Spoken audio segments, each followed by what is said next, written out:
Hey everyone, Sander here, and I know using FN layers on your keyboard might not be just the easiest thing to do, because once you assign your keys to your FN layer, it's kind of hard to locate on your keyboard where exactly you assign them to, because you have to remember it exactly where it's at. But now with Per Layer RGB, you don't have to remember anything anymore. And once you are in Wootility, let's go to the color tab on the bottom left corner of your screen. And now you can actually see this entire screen. On the right side of the keyboard, you can actually see main layer, but also a plus mark with add a layer. Click on this. Now you can actually see, hey, your FN layer is being shown on your screen, but it's all black. We want to assign colors to it, of course. We can do this by going to the color picker at the left side of the screen and select a color of our choice. Let's say we want red and we want the arrow buttons to be actually red. Simply just click on the arrow buttons and voila, it is red. And once you are satisfied with your RGBs on your FN layer, you simply press on the save to keyboard button in the top right corner. And now if you actually press the FN button on your keyboard, you should see all the RGBs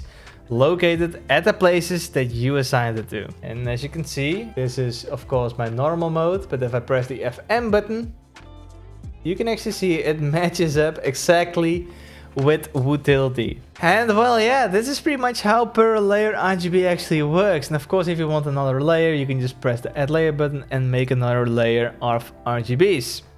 Simple as that, nothing more to it. And of course, if you guys have any feedback, let us know in the comments below. And I thank you guys for watching this video, and we'll see you guys in the next one. Goodbye.